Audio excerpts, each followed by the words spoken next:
আসসালামু আলাইকুম ওয়া রাহমাতুল্লাহ।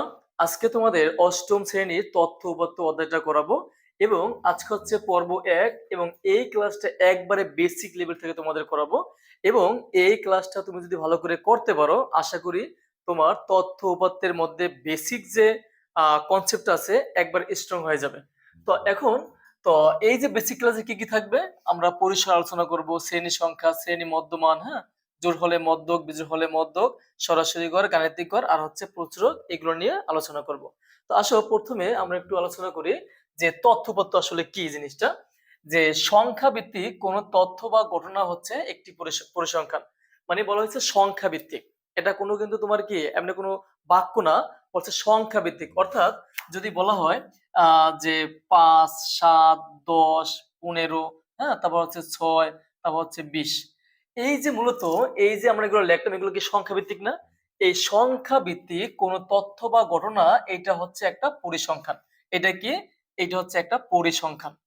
তো এটা হচ্ছে একটা পরিসংখ্যান এবং তোমাকে বলছে যে আর তথ্য বা ঘটনার নির্দেশক সংখ্যাগুলো হচ্ছে পরিসংখ্যানের উপাত্ত। তাহলে বলতে পারি এই পুরোটা ৫, ৭, ১০, ১৫, ৬, ২০ এই পুরোটা হচ্ছে একটা পরিসংখ্যান। এবং এই যেমন ৫, এই ৫ একটা উপাত্ত, হ্যাঁ, ৫ একটা উপাত্ত, ৭ একটা উপাত্ত, তারপর হচ্ছে কি ১০, ১০ একটা কি উপাত্ত। ঠিক আছে? অর্থাৎ আর তথ্য বা ঘটনার নির্দেশক সংখ্যাগুলো হচ্ছে পরিসংখ্যানের উপাত্ত। অর্থাৎ এই সিঙ্গেল যে সংখ্যাগুলো এটাকে বলা হয় উপাত্ত এবং এই সব সমন্বয়ে এটাকে বলা হয় পরিসংখ্যান। আশা করি যে পরিসংখ্যান কি এবং উপাত্ত কি তোমরা সহজে জানতে পারলাম। তো এখন আসো আমরা যেটা নিয়ে আলোচনা করব। প্রথমে হচ্ছে এখন এই যে উপাত্তগুলো, এই উপাত্তগুলো আসলে কয় ধরনের হয় বা কেমনে হয় এটা আমাদের জানতে হবে। আসলে উপাত্তগুলো আমরা যেটাকে বলি, আমরা দেখবো যে বইয়ের ভাষায় লেখা আছে যে প্রাথমিক উপাত্ত আর হচ্ছে মাধ্যমিক উপাত্ত। এবং এই উপাত্তগুলোকে দুটা শ্রেণীতে ভাগ করা যায়, একটা হচ্ছে বিন্যস্ত উপাত্ত, একটা হচ্ছে অবিন্যস্ত উপাত্ত। যেমন যদি এখানে বলি যে মনে করো যে ১০, তারপর হচ্ছে ১৫, তারপর হচ্ছে ২০, তারপর হচ্ছে ৫, তারপর হচ্ছে ১০, তারপর হচ্ছে ১২। এখন দেখো এই যে উপাত্তগুলো, এই যে ১০, তারপরে ১৫, ২০, ৫, ১০, ১২ এখানে লেখা আছে।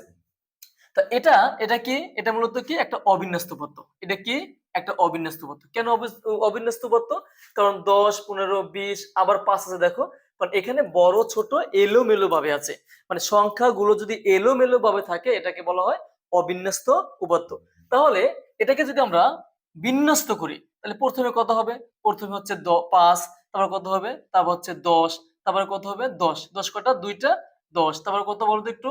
তারপর হচ্ছে ১২, তারপরে কত? তারপর হচ্ছে ১৫, তারপর হচ্ছে ২০। এটা কি হয়ে গেল? এটা হয়ে গেল আমাদের বিন্যস্ত উপাত্ত। তাহলে এই যে উপাত্তটা যদি কোনো উপাত্ত এলোমেলো ভাবে থাকে এটাকে বলা হয় অবিন্যস্ত উপাত্ত। যদি কোনো উপাত্ত মানে কি সাজানো থাকে, এটা হোক ঊর্ধ্বক্রম, এটা হোক অধক্রম, যদি সাজানো থাকে এটাকে বলা হয় বিন্যস্ত উপাত্ত। এখন আসো এই যে আমরা একটা শিখবো হচ্ছে ঊর্ধ্বক্রমটা কি আর অধক্রমটা কি। ঊর্ধ্বক্রম কি আর হচ্ছে অধক্রম কি। ঊর্ধ্বক্রম হচ্ছে কোন উপাত্ত ছোট থেকে বড়, ছোট থেকে বড়, অর্থাৎ ছোট থেকে বড়, ছোট থেকে বড়, ছোট থেকে বড়। দেখো ৫, ১০, ১০, ১২, ১৫, ২০, তাহলে এটা কিভাবে আছে? ছোট থেকে বড় আছে, তাহলে এটাকে বলতে আমরা ঊর্ধ্বক্রম। এটা কি? ঊর্ধ্বক্রম। ক্লিয়ার? যদি কোনো উপাত্ত ছোট থেকে বড় সাজানো থাকে এটাকে বলা হয় ঊর্ধ্বক্রম। তাহলে অধক্রম কি? এখন অধক্রম হচ্ছে অধক্রম অধক্রম হচ্ছে বড় থেকে ছোট, বড় থেকে ছোট। তো এখন এই যে আমাদের এখানে একটা উপাত্ত আছে এই যে ঊর্ধ্বক্রম, যদি বলা হয় যে এটার অধক্রমটা কি হবে তাহলে প্রথমে কত হবে? ২০, তারপর কত হবে? ১৫, তারপর কত হবে?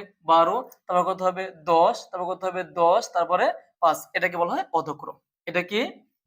অধক্রম, অর্থাৎ বড় থেকে ছোট, বড় থেকে ছোট। আশা করি ঊর্ধ্বক্রম এবং অধক্রম তোমাদের কোনো সমস্যা থাকবে না।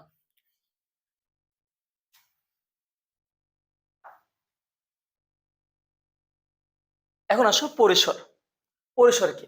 পরিসর হচ্ছে সর্বোচ্চ মান বিয়োগ সর্বনিম্ন মান প্লাস হচ্ছে 1। এটা হচ্ছে পরিসরের সূত্র। এবং তোমাদের অনেক ক্ষেত্রে এভাবে থাকতে পারে যে উচ্চ সীমা মাইনাস নিম্ন সীমা প্লাস হচ্ছে 1, তাও কোনো সমস্যা নাই। মনে থাকবে সর্বোচ্চ মান যে কথা, উচ্চ সীমা একই কথা, সর্বনিম্ন মান যে কথা, নিম্ন সীমা একই কথা, তাহলে আমাদের এভাবে সূত্রগুলো অ্যাপ্লাই করতে হবে।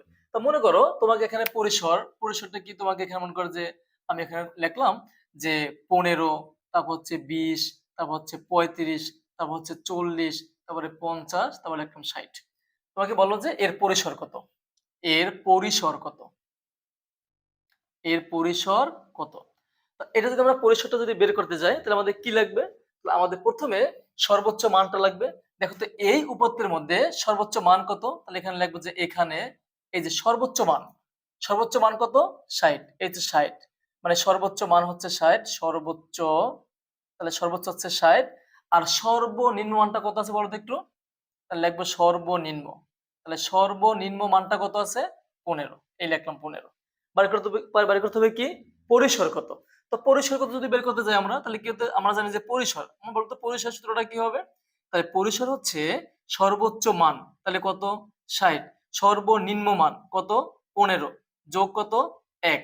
এখন দেখো 60 বিয়োগ 15 যদি বিয়োগ করি, 5 আছে কত 10 হবে, 5 হাতে আছে 1, 1 এর একে 2, 2 আছে কত হলে 6 হবে, তাহলে হচ্ছে 4, তাহলে যোগ কত 1, তাহলে সমান কত হয় 46। অর্থাৎ এই যে মূলত মানে উপাত্তগুলোর, এই উপাত্তগুলোর পরিসর হচ্ছে 46। আশা করি পরিসরটা তোমরা বুঝতে পারছো। এখন অনেক ক্ষেত্রে তো পরিসর পরীক্ষা আসবে না, পরীক্ষায় অনেক সময় কি পরিসর আসবে না, অনেক সময় তো পরীক্ষা চেঞ্জ হয়ে আসতে পারে। কিভাবে কোশ্চেন গুলো করতে পারে তোমাকে, মনে করে এখানে কোশ্চেন তোমাকে বললো যে পরিসর, তোমাকে বলো যে পরিসর 65, এবং এবং বলো তোমাকে যে আহ সর্বনিম্ন মান, তোমাকে বলো যে সর্বনিম্ন মান লিখলো যে তোমার লিখলো সর্বনিম্ন মান হচ্ছে, তোমার মনে করো যে 25 হলে, 25 হলে সর্বোচ্চ মান কত, সর্বোচ্চ মান কত, তোমাকে এটা কোশ্চেন করলো পরীক্ষা, তোমাকে এটা কোশ্চেন করলো যে পরিসর এত, সর্বনিম্ন মান এত, সর্বোচ্চ মান কত। পরীক্ষা এভাবে কোশ্চেন করতে পারে যে পরিসর 65 এবং সর্বোচ্চ মান এত হলে সর্বনিম্ন মান কত। পরীক্ষা ব্যবস্থা থাকতে পারে পরিসর আসতে পারে, সর্বোচ্চ মানও আসতে পারে, সর্বনিম্ন মানও আসতে পারে। তাহলে তুমি কিভাবে করবা, তুমি এখানে লিখবা যে এখানে বা দেওয়া আছে, এখানে কি দেওয়া আছে বলো তো একটু, এখানে দেওয়া আছে তোমার কি পরিসর দেওয়া আছে না, দেখো তো ভালো করে, তাহলে পরিসর, পরিসর কত 65 দেওয়া আছে। আর কি দেওয়া আছে, সর্বনিম্ন মান দেওয়া আছে না, তাহলে সর্বনিম্ন মান কত দেওয়া আছে, আছে হচ্ছে তোমার 25। বের করতে হবে কি সর্বোচ্চ মান, কি বের করতে হবে সর্বোচ্চ মান। এখন যেহেতু পরিসর সর্বনিম্ন আর সর্বোচ্চ, তাহলে এটা কি সূত্র অ্যাপ্লাই করতে হবে আমাদের, পরিসরের সূত্র। তাহলে লিখবে এখানে আমরা জানি, কি লিখবা যে আমরা জানি পরিসর, তাহলে আমরা জানি পরিসর এর সূত্র হচ্ছে সর্বোচ্চ মান কত 65, সর্বোচ্চ মান বিয়োগ, আমি এখানে একবার পূর্ব সূত্রটা লিখতেছি যে সর্বোচ্চ মান, দেখো সর্বোচ্চ মান বিয়োগ সর্বনিম্ন মান, সর্বনিম্ন মান যোগ কত 1। এখন দেখো বা এখানে পরিসর দেওয়া আছে না, পরিসর কত 65, লিখলাম এখানে 65 সমান, বের করতে হবে কি সর্বোচ্চ মান, তাহলে এই সর্বোচ্চ মানটা সেম রেখে দিবা, সর্বোচ্চ মান, তারপরে বিয়োগ সর্বনিম্ন মানটা কত, এই যে 25, তারপর কি আছে বলো তো একটু, যোগ হচ্ছে 1। এলাইনটা ক্লিয়ার, জাস্ট আমরা মানগুলো কিন্তু এখানে বসেছে, আর কিচ্ছু এখানে করি নাই। এখন দেখো এখান থেকে যদি বলি যে বা এখানে 65, এই যে 65 এর হচ্ছে প্লাস হবে কি -1 ইকুয়াল, এখানে কি থাকে সর্বোচ্চ মান, সর্বোচ্চ মান বিয়োগ কত 25। তাহলে দেখো তো বা এখানে 65 বিয়োগ 1 বিয়োগ করলে কত হয় 64 ইকুয়াল সর্বোচ্চ মান, সর্বোচ্চ মান বিয়োগ হচ্ছে 25। বার করবো কার মান, সর্বোচ্চ মান। যেহেতু এখানে -25 আসে, 25 আছে, এখান থেকে আমরা 25 কে কোথায় নিয়ে আসবো, বামে নিয়ে আসবো। তাহলে বা 64 প্লাস হচ্ছে কত 25 ইকুয়াল কত সর্বোচ্চ মান, সর্বোচ্চ মান। তাহলে এখন দেখো তো, তাহলে বা 64 আর 25 যোগ করলে কত হয়, যোগ করলে হয় 89, তাহলে সর্বোচ্চ মান। তাহলে এই যে উপাত্তটার সর্বোচ্চ মান কত, সর্বোচ্চ মান হচ্ছে 89। আশা করি সবার ক্লিয়ার হয়েছে, মানে কোনো সমস্যা থাকবে না। তো এখন এই যে পরিসরটা গেল আমাদের, এখন যেটা আলোচনা করব শ্রেণী সংখ্যা। আসলে শ্রেণী সংখ্যাটা কি, যখন আমরা সারণী তৈরি করব, যখন আমরা উপাত্ত থেকে সারণী তৈরি করব, তখন আমাদের এই শ্রেণী সংখ্যাটা লাগবে। পরিসর লাগবে, শ্রেণী সংখ্যা লাগবে। আর মনে রাখবা শ্রেণী সংখ্যা লাগলে আমাদের কার মান লাগবে, পরিসর মান লাগবে। ঠিক আছে, এটা হচ্ছে আমাদের যখন আমরা সারণীগুলো তোমাদের দেখাবো তখন এগুলো দেখাই দেবো। তারপর আসো যে শ্রেণী মধ্যমানটা কি। শ্রেণী মধ্যমানটা কি? শ্রেণী মধ্যমান হচ্ছে সর্বোচ্চ মান প্লাস সর্বনিম্ন মান ডিভাইড বাই হচ্ছে 2। তাহলে এখানে শ্রেণী মধ্যবিন্দু থাকতে পারে, ভয় পাওয়ার কিছু নাই। শ্রেণী মধ্যবিন্দু, শ্রেণী মধ্যমান, শুধু মধ্যমান তুমি পাইতে পারো। এখানে সর্বোচ্চ মান আছে, থাকতে পারে উচ্চ সীমা, আর এখানে আছে কি সর্বনিম্ন মান, থাকতে পারে কি নিম্ন সীমা। তাহলে এখন তোমার যদি মনে করো যে কোনো কোশ্চেন করা হয় যে মনে করো এখানে বললো যে সর্বোচ্চ মান, ভালো করে বুঝো যে সর্বোচ্চ মান, সর্বোচ্চ মান মনে করো যে 30 এবং সর্বনিম্ন মান, এবং সর্বনিম্ন মান মনে করো যে লাগলো যে 20। 20 হলে, 20 হলে মধ্যমান কত? 20 হলে মধ্যমান কত? তোমাকে বলো যে 20 হলে মধ্যমান কত বা শ্রেণী মধ্যমান কত, এক কথায় আমাদের।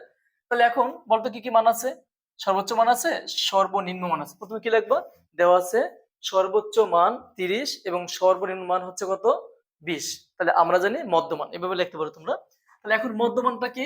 দেখো মধ্যমানের সূত্র হচ্ছে, দেখো মধ্যমান, তাহলে এই হচ্ছে মধ্যমানের সূত্র হচ্ছে কি সর্বোচ্চ মান। তাহলে সর্বোচ্চ মান কত?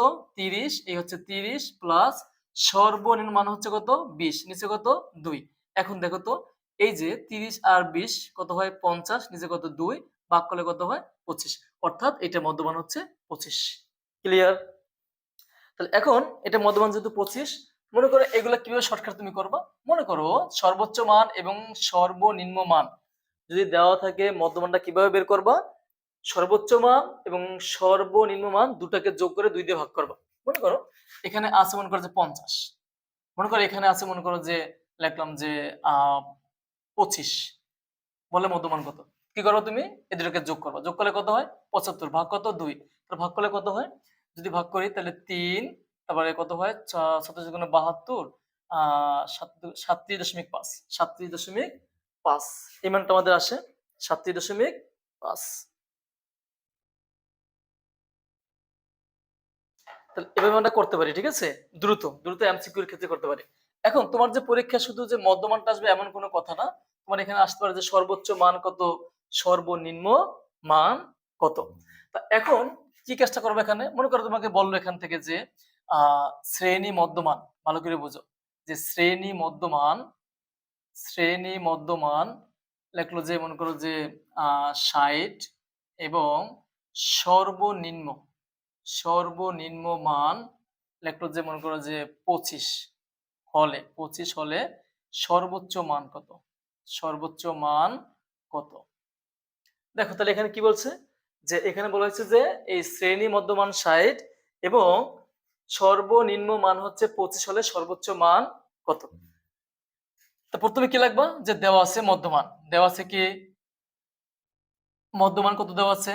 60, আর সর্বনিম্ন মানটা, হ্যাঁ সর্বনিম্ন মানটা কত দেওয়া আছে? 25। তাহলে সর্বোচ্চ মান কত? তাহলে লিখবা আমরা জানি। কি লিখবা? যে আমরা জানি ওই যে মধ্যমানের সূত্র। তাহলে লিখবা মধ্যমান, তাহলে সমান কি সর্বোচ্চ মান, সর্বোচ্চ মান, এই যে সর্বোচ্চ মান, আমি শুধু সর্বোচ্চ লিখি, প্লাস সর্বনিম্ন মান, পুরোটা লিখবা তোমরা, ডিভাইড বাই হচ্ছে কত? 2। এখন দেখো মধ্যমানটা কত? এই মধ্যমান হচ্ছে 60, তুমি এখানে 60 লিখবা, সমান সর্বোচ্চ মান বের করতে হবে। তাহলে এই যে সর্বোচ্চ লিখলাম, প্লাস সর্বনিম্ন মান হচ্ছে 25, লিখলাম 25, নিচে হচ্ছে 2। এখন বের করবো কার মান? সর্বোচ্চ মান। যদি সর্বোচ্চ মানটা আমরা বের করব, তাহলে এটা কি করতে হবে? আমাদের কোনাকুনি গুণ করতে হবে। অর্থাৎ এইটা নিচে মনে মনে 1 আছে, তো 1 গুণ এইটা, তাহলে আসে সর্বোচ্চ মান। তাহলে সর্বোচ্চ মান ইকুয়াল 60 গুণ 2 কত হয়? 120। ঠিক আছে, আর এখানে সর্বোচ্চ মান, সরি এখানে সর্বোচ্চ মান প্লাস কত আছে? 25 ইকুয়াল 60 গুণ 2 কত হয়? 120। যেহেতু বাড়ি করবো সর্বোচ্চ মান, তাহলে সর্বোচ্চ মান তাহলে ইকুয়াল 120, এটা হচ্ছে প্লাস, তাহলে মাইনাস 25। তাহলে এটা যদি বিয়োগ করি, 5 আছে কত হলো? 10 হবে, 5 হাতে আছে 1, 2 এর 1 3, 3 আছে কত হলো? 12 হবে, তাহলে 9 হাতে আছে 1, 1 1 মিলে 0, বামে 0 পড়ে না, তাহলে 95। কত আসলো? 95। তাহলে এখানে এই যে সর্বোচ্চ মানটা হচ্ছে 95। এখন এইগুলা তুমি কিভাবে শর্টকাট এমসিকিউ করবা? হ্যাঁ, এগুলো তো যদি তোমার সংক্ষিপ্ত আসে তোমার এভাবে করতে হবে। যদি মনে করো যে তোমার এমসিকিউ আসলো, তুমি তখন কি করবা? যে কাজটা করবা, এই যে মধ্যমান থাকবে না, মধ্যমান কত আছে ৬০, তুমি এই ৬০ কে তুমি ২ দিয়ে গুণ করবা, তাহলে ১২০ আসে। আর এই যে সর্বনিম্ন মানটা আছে ২৫, এটাকে তুমি বিয়োগ করে দিবা, তাহলে বিয়োগ করে দিলে কত হয় ৫, আর এখানে আছে ৩ আছে কত ৯, তাহলে ৯৫ হবে। একবার শর্টকাট নিয়ম। মনে করো তোমাকে এখানে বললো যে আহ শ্রেণী মধ্যমান হচ্ছে মনে করো যে ৪০, এবং বলো সর্বনিম্ন মান হচ্ছে তোমার মনে করো যে ৩০। হ্যাঁ, বলে সর্বোচ্চ মান কত? তাহলে কি করবে তুমি? এই যে মধ্যমানটা আছে এটাকে তুমি ২ দিয়ে গুণ করবা, তাহলে ৪০ গুণ ২ তাহলে কত হয় ৮০। এর সাথে তুমি এটা কি করবা? বিয়োগ করবা, বিয়োগ হচ্ছে ৩০, তাহলে বিয়োগ করলে কত হয় ৫০, তাহলে সর্বোচ্চ মান হচ্ছে ৫০। ক্লিয়ার? এখন দেখো, মনে করো এখানে তোমার পরীক্ষায় যদি সর্বনিম্ন মানের কথা বলা হয়, তখন তুমি কি করবা? যদি সর্বনিম্ন, এটা মনে করো দিল সর্বোচ্চ মান, মনে করো এখানে দিল যে সর্বোচ্চ মান, সর্বোচ্চ মান এটা দিল মনে করে যে মধ্যমানটা মনে করে দিল ৫০, আর সর্বোচ্চ মান দিল মনে করে ৩০। বলতো সর্বনিম্ন মানটা কত? সেম প্রসেস, সর্বনিম্ন মানটা কত তোমাকে বললো, সেম প্রসেস তুমি আগাইবা। কি করবা? এই যে মধ্যমানটাকে তুমি ২ দিয়ে গুণ করো, তাহলে কত হয় ১০০। তারপর তোমার এই যে সর্বোচ্চ মান আছে এটাকে বিয়োগ করবা, তাহলে ৩০ বিয়োগ করলে কত হয় ৭০। তাহলে এটা হচ্ছে তোমার কত? এটা হচ্ছে তোমার কি সর্বনিম্ন মানটা। কথা বলছো ভেবে আসে না, তবে একটু দেখাই দিলাম তোমাদের। এখন যে কাজটা করতে হবে, এটা হচ্ছে আমাদের মধ্যমানটা গেল, শ্রেণী মধ্যমানটা। তারপর হচ্ছে মধ্যক। এখন মধ্যকটা ২ ধরনের হয়। যেহেতু তোমরা ক্লাস 8 এ পড়ো, তোমাদের মধ্যকটা ৩ ধরনের হবে। একটা সারণী থেকে মধ্যক বের করতে হবে, একটা জোড় হলে, একটা হচ্ছে বিজোড় হলে। এখন আসো, প্রথম হচ্ছে জোড় হলে মধ্যক, এটা আমরা করব। এখন আসলে জোড় কি বিজোড় কি? মনে করো আমি এখানে লিখতেছি যে ৫০, তারপর ৪০, ৩৫, হ্যাঁ ২০, তারপর হচ্ছে ২৫, তারপর লিখলাম যে মনে করো যে ৬০। উপপাদ্যগুলো লিখছি। এখানে উপপাদ্য কয়টা আছে? ১টা, ২টা, ৩টা, ৪টা, ৫টা, ৬টা। ৬টা উপপাদ্য আছে। যদি ৬টা উপপাদ্য আছে, তাহলে এটা অবশ্যই জোড়। এটা কি? জোড়। মনে রাখবে একটা কথা, যখন তুমি বলো যে এর মধ্য কত? বলো যে এর মধ্য কত? এর মধ্য কত? তোমাকে বলো এর মধ্য কত? তখন তুমি কি করবা? শুধু মধ্যকের ক্ষেত্রে তোমার এই উপপাদ্যগুলো যদি বিন্যস্ত থাকে, তাহলে বিন্যস্ত করার কোনো প্রয়োজন নাই। যদি অবিন্যস্ত থাকে, প্রথম কাজ এটাকে বিন্যস্ত করতে হবে। ক্লিয়ার? এখন দেখো, এই যে উপপাদ্যটা কি বিন্যস্ত না অবিন্যস্ত? এটা অবভিয়াসলি কি অবিন্যস্ত। প্রথম কি করতে হবে? বিন্যস্ত করতে হবে। তাহলে লিখবা যে বিন্যস্ত করে পাই, বা উপপাদ্যগুলো বিন্যস্ত করে পাই, বা সাজিয়ে পাই, তুমি যা লেখো। হ্যাঁ, তাহলে আমাদের প্রথমে কত হবে ২০, তারপরে কত হবে ২৫, তারপরে কত হবে ৩৫, তারপরে কত হবে ৪০, তারপরে কত হবে ৫০, তারপরে কত হবে ৬০। উপাদ্যগুলো বিন্যস্ত করা হয়ে গেল আমাদের। ক্লিয়ার? তবে তোমার এখন যে কাজটা করতে হবে, এটাকে জোড় না বিজোড় আমাদের দেখতে হবে না, উপাদ্যগুলো আমাদের জোড়। তাহলে জোড় যদি হয়, তাহলে সূত্র হবে কোনটা?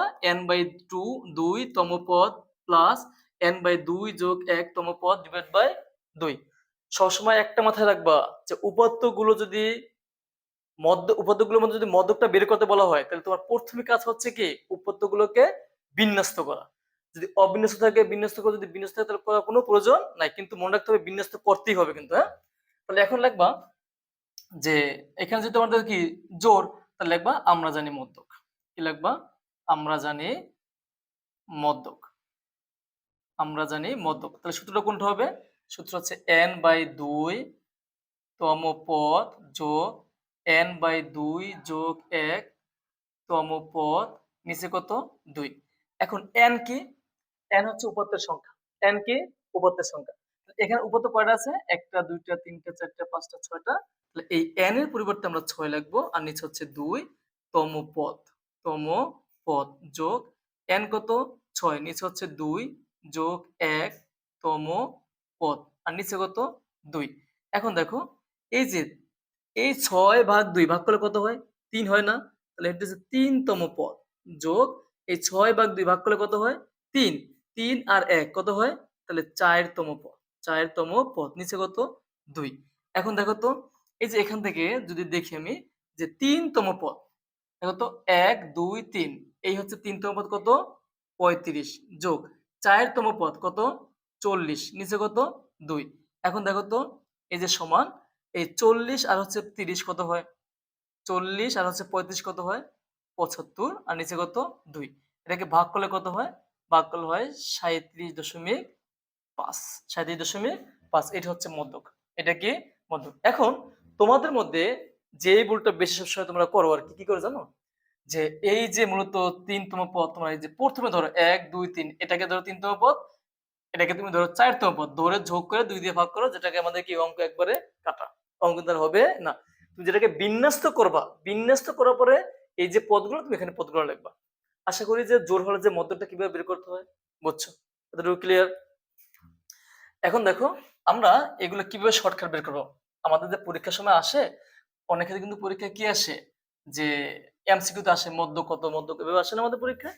তখন তুমি কিভাবে করবো আর কি, ভালো করে বুঝো। যে মনে করো এখানে বললো যে ৭৫, ৫০, ৬০, ৪০, ৫৫, তারপর হচ্ছে ৬৫, তারপর লিখলাম যে ৮০, তারপর হচ্ছে ৯০। তোমাকে বললো এর মধ্যে কত, এর মধ্যে কত। দ্রুত প্রথম কাজ করবে কি, বিন্যস্ত করবা। তাহলে বিন্যস্ত কত হয় প্রথমে, প্রথম কত হয় বলতো একটু? ৪০, তারপরে ৫০, তারপরে ৫৫, তারপরে ৬০, তারপরে ৬৫, তারপরে তারপরে কি ৭৫, তারপরে ৮০, তারপর হচ্ছে ৯০। দেখো তো ১ ২ ৩ ৪ ৫ ৬ ৭ ৮, ৮ না? জোর না বিজোড়? জোর। ৮ আছে। ৮ এর অর্ধেক কত? ৮ এর অর্ধেক কত? ৪। তাহলে ৪তম পদ আর ৫তম পদ যখন জোর হবে মনে রাখবা এটা অর্ধেক করবা। তাহলে ৪তম পদ মানে ৮ এর অর্ধেক কত? ৪। তার ৪তম পদ ১ ২ ৩ ৪, ৪তম পদ আর ৫তম পদ এই দুটোকে তুমি যোগ করবা, অর্থাৎ ৬০ যোগ ৬৫ ভাগ কত? ২। তাহলে কত হয় বলতো একটু? এটা যোগ এটা, তাহলে ১২৫ ভাগ কত? ২। এটাকে ভাগ করে দিবা। তাহলে ৬ দুগুণে ১২, তাহলে ২ দুগুণে ৪, দশমিক হচ্ছে ৫। তাহলে আসে ৬৪.৫, ৬৪.৫। সরি, এখানে আমাদের ৬৪ না, ৬২.৫। হ্যাঁ, তাহলে ৬২.৫। ঠিক আছে?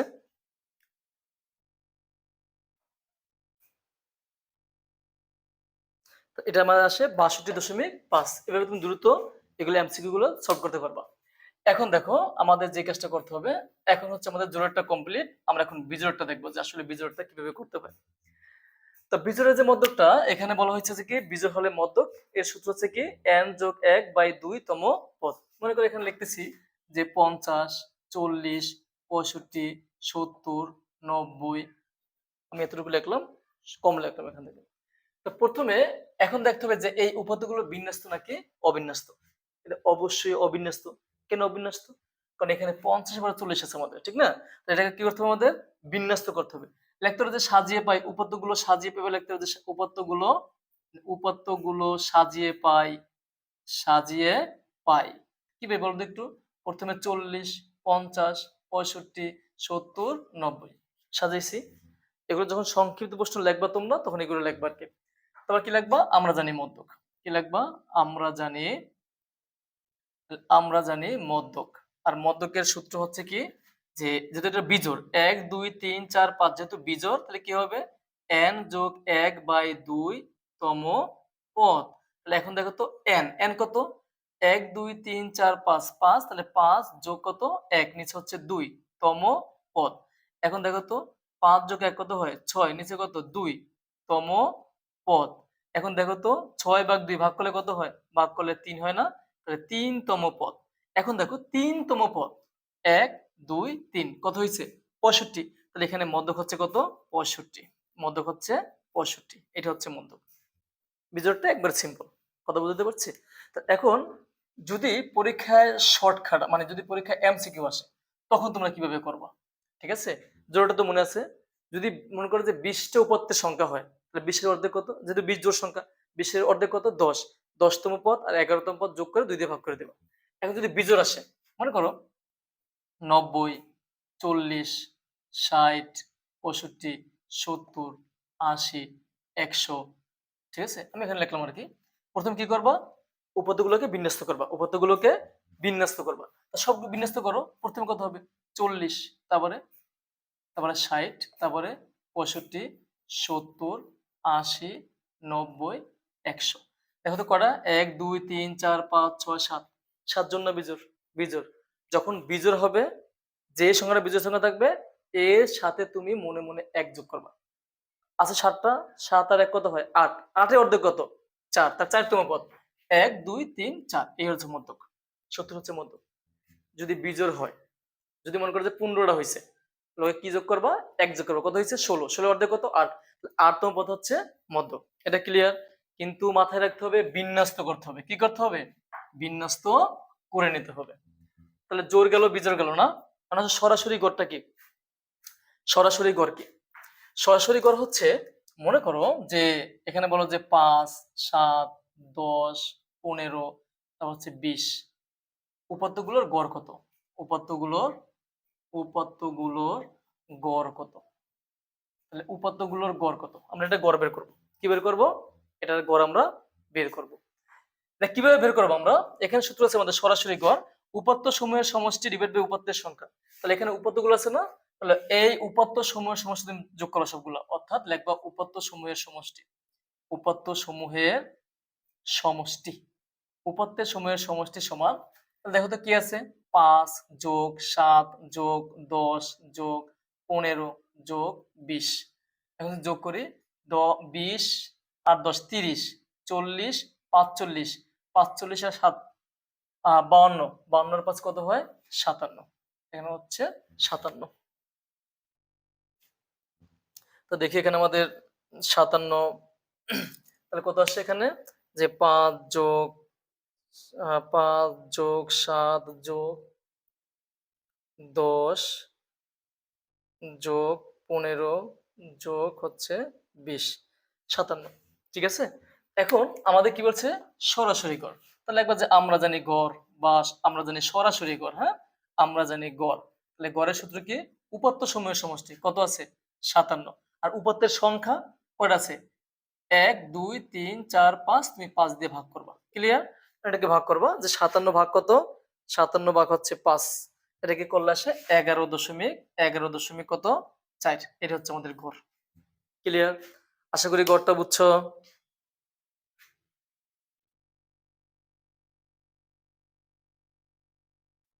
আশা করি তোমরা গড়টা ভালো করে বুঝছো। গড়টা একবার সিম্পল একটা ম্যাথ, গড়ের ম্যাথ, হ্যাঁ একবার সিম্পল, সবগুলোকে যোগ করে যতটা উপাত্ত থাকে তুমি ভাগ করে দেবে আর কি। হ্যাঁ, তাহলে সরাসরি গড় ক্লিয়ার, গাণিতিক গড়। এখন দেখো এই যে গাণিতিক গড়টা, আসলে এটা তোমাদের এক্সট্রা একটা ক্লাস তোমাদের দেবো আর কি। এই গাণিতিক গড় নিয়ে তোমাদের এক্সট্রা একটা ক্লাস দেবো, ঠিক আছে? মানে শুধু গাণিতিক গড়টাই থাকবে আর কি। একটু ম্যাথটা বড় হবে তো এই জন্য এটাকে এখন অ্যাড করতেছি না, তোমাদের স্পেশাল ভাবে এই গাণিতিক গড় একটা তোমাদের ক্লাস দেওয়া হবে। আচ্ছা, প্রচুরক কি, প্রচুরক কাকে বলে? তোমাকে বললো যে মনে করো যে 50, তারপরে 60, তারপর হচ্ছে 45, তারপর হচ্ছে 50, তারপর বললো মনে করো যে 70, তারপর বললো মনে করো যে 100। তোমাকে বলো উপাত্তগুলোর প্রচুরক কত, উপাত্তগুলোর প্রচুরক কত। এখন দেখো এখানে মানে যে মানে যে মানে উপাত্তগুলোর মধ্যে, মানে উপাত্তগুলোর মধ্যে যে সংখ্যাটি বহুবার থাকবে, মানে একাধিকবার থাকবে, উপাত্তগুলোর মধ্যে যে সংখ্যাটি একাধিকবার থাকবে অর্থাৎ বেশিবার থাকবে, সেটা হচ্ছে কি এই উপাত্তের প্রচুরক। অর্থাৎ এখানে দেখো 50, এই যে 50 কয়বার আছে, এই 50 কিন্তু দুইবার আছে, তাহলে এই যে উপাত্তের প্রচুরক কত হবে 50, প্রচুরক কত হবে 50। এখন মনে করো আমি এখানে লিখলাম 70, এখন দেখো তো এখানে 50 কয়বার আছে, দুইবার আছে, 70 এটা কয়বার আছে, এটাও দুইবার আছে, এখন তুমি কি 70 বলবা? না, কারণ 70 তো দুইবার আছে।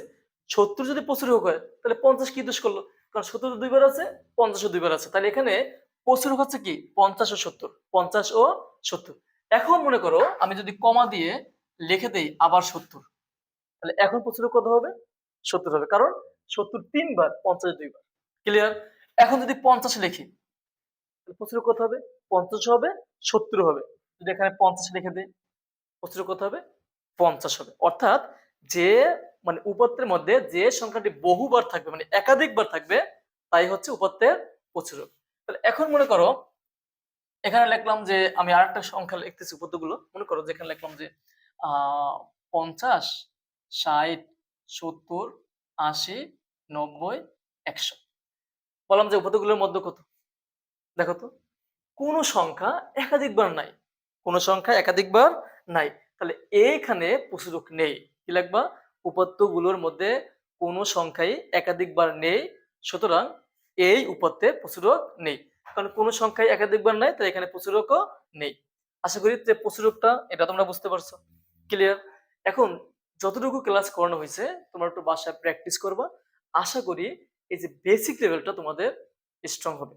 এবং এই যে গাণিতিক ঘরের তোমাদের একটা এক্সট্রা ক্লাস তোমাদের আমি দিবো।